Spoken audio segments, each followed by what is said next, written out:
Thank you. Thank you, Your Excellency. Good morning and Assalamu-Alaikum wa rahmatullahi wa barakatuh. Excellencies, delegates, sisters and brothers, all protocol observed. Thank you for the invitation to be with you today. My appreciation goes to the Government of Pakistan, Chair of the OIC Council of Foreign Ministers, for organizing this event. Thank you, Your Excellency Bhutto, for being with us here this morning. It is meaningful that our important dialogue today is held on International Women's Day. March 8th is a time to celebrate progress on gender equality and women's empowerment around the world. It is also a day for honest reflection to assess where we have stalled or worse, where we have regressed on women's rights. This reflection is needed across all communities and countries. Data from UN Women and DESA, most recent SDG Gender Snapshot report, shows the world is off track to achieving gender equality by 2030. COVID-19, conflicts, climate change, and the cost of living crisis are further diminishing the outlook for gender equality. At the current rate of progress, the achievement of all SDGs, including SDG 5, will take centuries to materialize across the world. We know that across the world, in both Islamic and non-Islamic societies, some social practices and norms have been used as an excuse to exclude women from leadership, participation, and access to justice. We also know such positions often run counters to the principles and histories of those same societies and faiths. Excellencies, dialogue is critical as we search for common ground. Amidst diverse circumstances and approaches, the shared commitment to the values and principles of Islam can serve as a bridge towards advancement of gender equality. Whenever I have met OIC member states or had the privilege of engaging with local communities within and across countries, this commitment to women's empowerment is a common thread.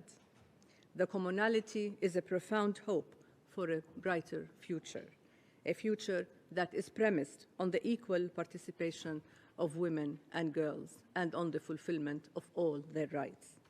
Today's event can be a part of keeping that brighter future undimmed, and we all try to move the needle on gender equality, and as we are trying to move the needle on gender equality, open dialogue and frank discussions about challenges are not always easy but necessary. Excellencies, the sharing of experiences and analysis is also vital. In doing so, we must amplify the voices of diverse Muslim women leaders and innovators, distilling learning from their pathways, and we have heard numerous examples this morning from all our speakers. 2023 marks the midpoint of the Sustainable Development Goals. SDG 5 has been recognized as the engine for progress across the 2030 agenda. As such, the time to act and invest in women and girls is now. At UN Women, we are committed to supporting every woman around the world to realize her rights, to live in dignity, and to flourish. The social, political, legal, economic empowerment of Muslim women around the world is part of that drive forward.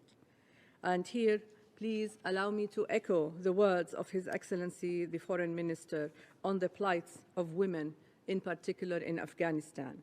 The de facto authorities must reverse the edicts that seek to erase women from public life. Their full rights and all their rights must be restored and respected and upheld. UN Women stands in full solidarity with women and girls in Afghanistan today and until the day they get back their rights and also their rights are upheld. We undertake this work, as everywhere else, with an awareness that interventions must be grounded in the realities of women's lives. Otherwise, they are destined to fail. We remain steadfast in our mission to ensure no woman is left behind. Today's discussion is timely. to set out the building blocks for a future forum on women in the Muslim world. This builds on the conclusions from my recent visit across many OIC member states and to Afghanistan, together with the UN Deputy Secretary General Amina Mohammed. UN Women stands ready to join hands in the design of a forum that can serve as a space for dialogue together with all OIC member states and others.